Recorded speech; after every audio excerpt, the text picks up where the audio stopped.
नमस्कार दोस्तों, लक्ष्य डीएलएड क्लासेस में आपका स्वागत है। आज हम लोग डीएलएड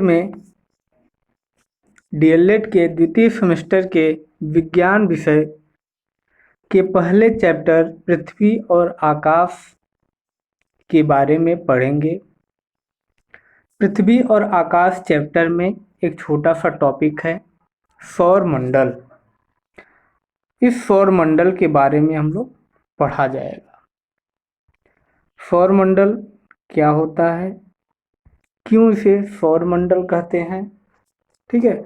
सौर मंडल में कौन कौन सी चीज़ें आती हैं, क्या क्या उसके भाग हैं, इन सब चीज़ों के बारे में पढ़ा जाएगा।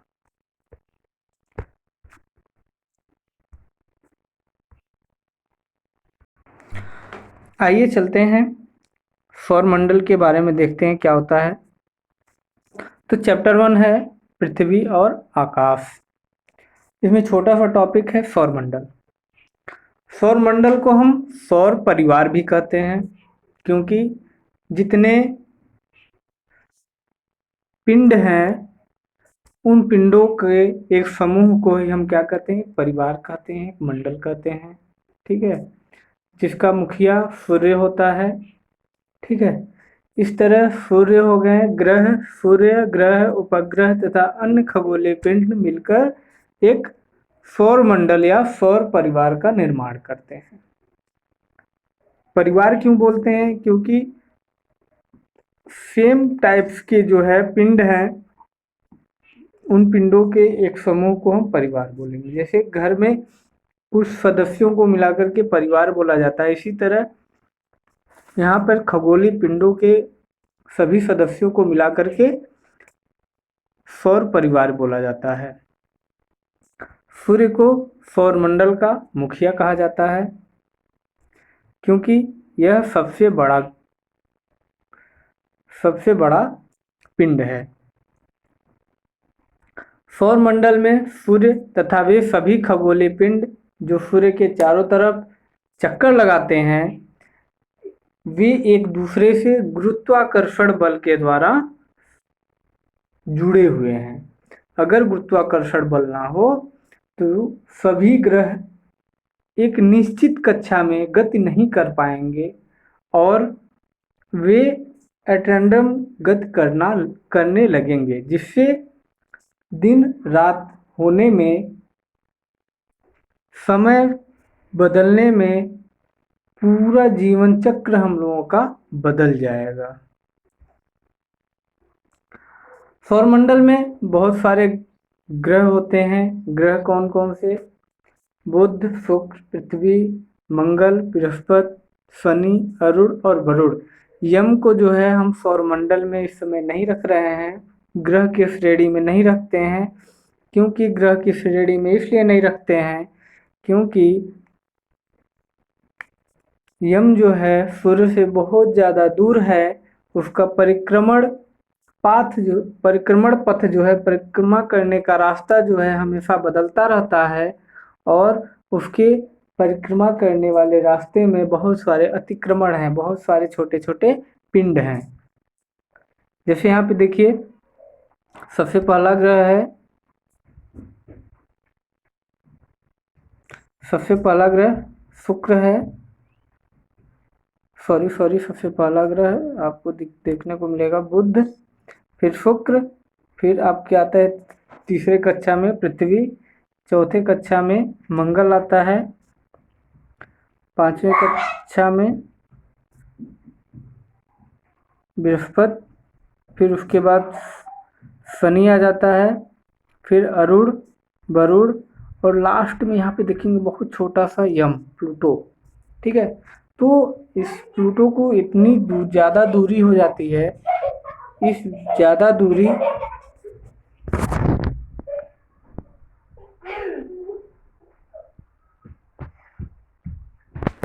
तथा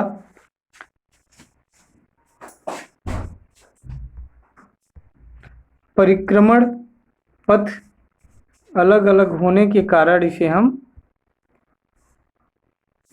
ग्रह की श्रेणी से हटा दिए।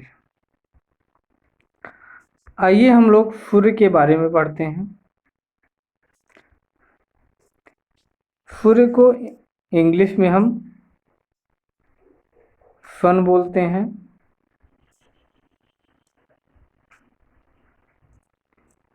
सूर्य सौरमंडल का प्रधान होता है, सबसे बड़ा ग्रह होता है, सबसे बड़ा खगोलीय पिंड है।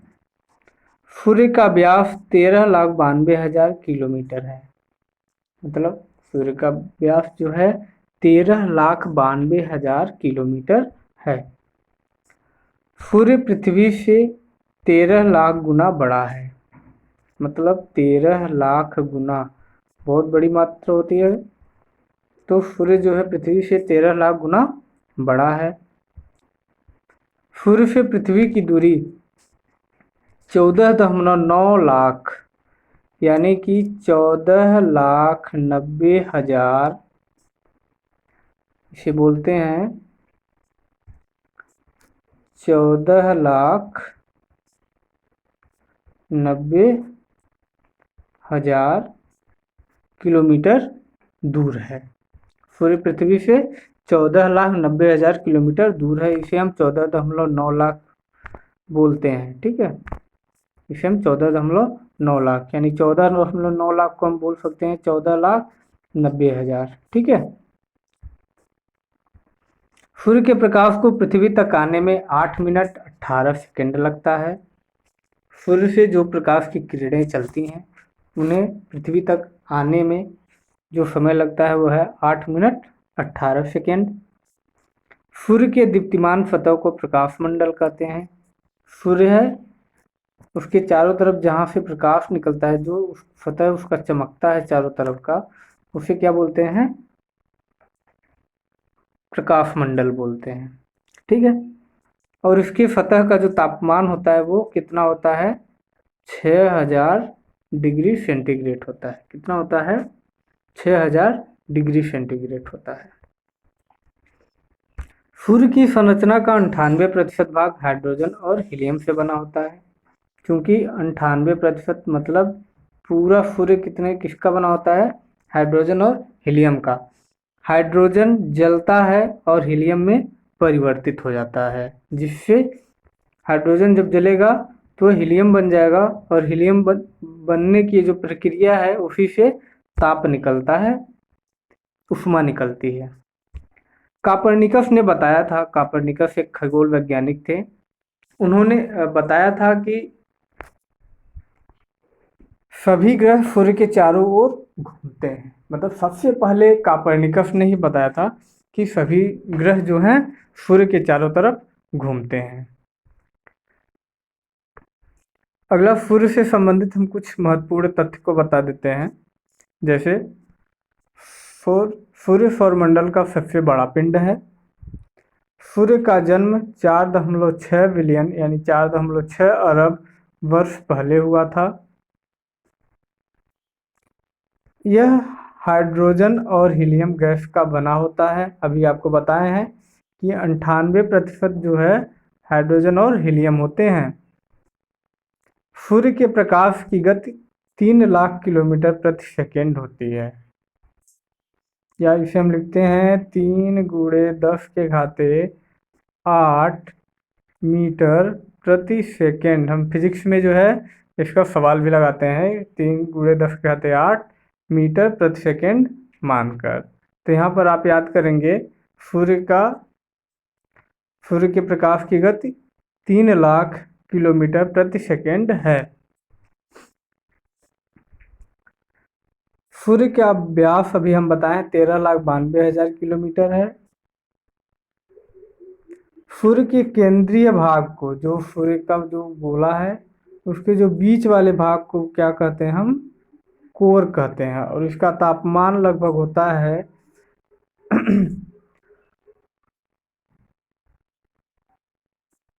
1,50,00,000 डिग्री सेंटीग्रेड। कितना होता है? 1,50,00,000 डिग्री सेंटीग्रेड। सूर्य अपनी आकाशगंगा में पूरी अपने आकाशगंगा का चक्कर लगाने में 225 से 250 मिलियन वर्ष में पूरा करता है। यानी कि 225 से 250 खरब वर्ष में पूरा करेगा। अब एक पूरे ब्रह्मांड में बहुत सारी आकाशगंगा हैं। हर आकाशगंगा के अलग अलग सूर्य हैं। ठीक है, तो सूर्य अपने आकाशगंगा का एक चक्कर 225 से 250 मिलियन वर्ष में पूरा करता है। यह समय इतना ज़्यादा है कि हमें सूर्य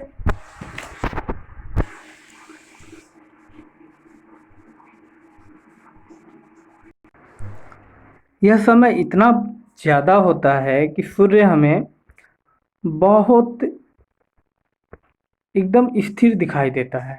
ऐसा लगता है कि सूर्य जो है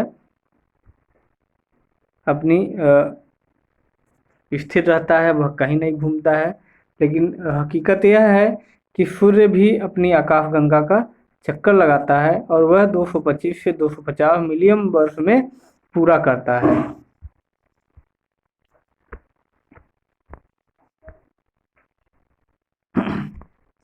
सौरमंडल के पिंड। सौरमंडल में कौन कौन से पिंड होते हैं? तो अंतर्राष्ट्रीय खगोलीय संघ, इंडियन एरोनॉटिक्स यूनियन के प्राग में एक सम्मेलन हुआ था। वह हुआ था 24 अगस्त 2006 को। इस सम्मेलन में यह निर्णय लिया गया था कि पूरे सौरमंडल में जो जो पिंड विद्यमान है उनको 3 श्रेणियों में बांट दिया जाए। पहला प्रधान ग्रह, दूसरा बौना ग्रह और तीसरा सौरमंडलीय ग्रह, लघु सौरमंडलीय ग्रह। प्रधान ग्रह में बुध, शुक्र, पृथ्वी, ये जो अपने 8 ग्रह हैं ये आ जाएंगे। बौने ग्रह में प्लूटो हो गया, यम हो गया, सेरस हो गया, ये सब आ जाएंगे। लघु सौरमंडलीय ग्रह में वे पिंड आ जाएंगे जो बहुत ही छोटे होते हैं या उपग्रह होते हैं।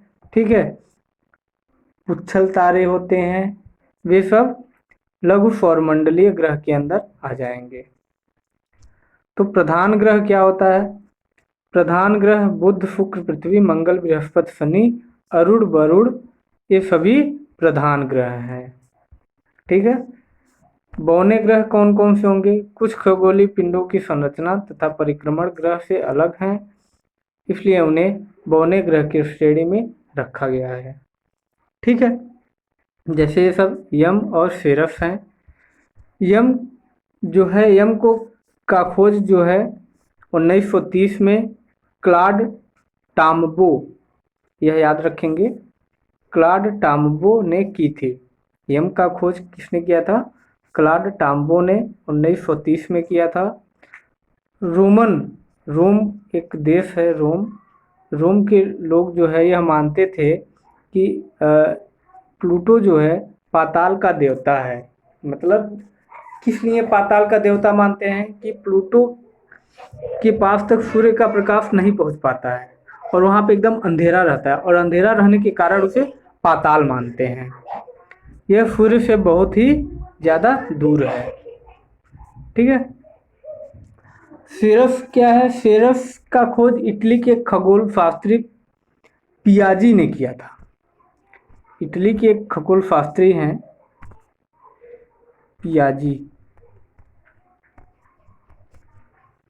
पियाजी ने किया था, इटली के। आप लोग नोट कर लेंगे, सेरस का खोज इटली के पियाजी ने किया था। यह जो है बहुत ही सूर्य से बहुत ही दूर होने के कारण इसे बौने ग्रह की श्रेणी में रखा गया है। आप लोग नोट कर लेंगे, हम लिखे नहीं हैं, इसे नोट कर लेंगे। सेरस का खोज इटली के पियाजी ने किया था, इटली के पियाजी ने किया था, और यह सूर्य से बहुत दूर होने के कारण इसे बौने ग्रह की श्रेणी में रखा गया है। इसके बाद एक चीज़ और लिखना भूल गए हैं, लघु सौरमंडलीय ग्रह, लघु सौरमंडलीय ग्रह, इसके बारे में लिख लेंगे आप लोग। लघु सौरमंडलीय ग्रह के बारे में लिखिए। 166 अज्ञात उपग्रह एवं अन्य छोटे छोटे खगोलीय पिंड, उल्का पिंड इत्यादि को लघु सौरमंडलीय पिंड कहते हैं। एक बार फिर से दोहराइए। 166 अज्ञात उपग्रह एवं अन्य छोटे छोटे खगोलीय पिंड, उल्का पिंड इत्यादि को लघु सौरमंडलीय पिंड कहते हैं। एक बार फिर से लिख लीजिए। देखिए, एक बार फिर से उसी को रिपीट करिए। 166 ज्ञात उपग्रह एवं अन्य छोटे छोटे खगोलीय पिंड, जिनमें उल्का पिंड इत्यादि को लघु सौरमंडलीय पिंड कहते हैं। इस प्रकार सौरमंडल में 3 प्रकार के पिंड हैं। प्रधान ग्रह जो आपके ग्रह हैं, 8 ग्रह, बौने ग्रह जो ग्रह की श्रेणी से हटा दिए गए हैं, और उपग्रह और छोटे छोटे पिंड और उल्का पिंड, ये सब क्या हैं? लघु सौरमंडलीय पिंड हैं। ठीक है, तो इस प्रकार आपके जो है आप लोग सौरमंडल के बारे में पढ़ें। सौरमंडल में क्या क्या होता है। सौरमंडल तो सूर्य के बारे में पढ़ें आप लोग। यह सूर्य की जो हमने कुछ पॉइंट्स लिखवाए थे, महत्वपूर्ण तथ्य, इसे आप लोग ज़रूर याद कर लीजिएगा। बहुत ही इम्पोर्टेंट है, परीक्षा की दृष्टि से यह पूछा भी जाता है। ठीक है, तो इन सब चीज़ों को याद आप लर्न करते जाइए, और जहाँ भी आपको कन्फ्यूजन हो उसे तुरंत पूछ लीजिएगा। आशा करते हैं आपको समझ में आया होगा। धन्यवाद।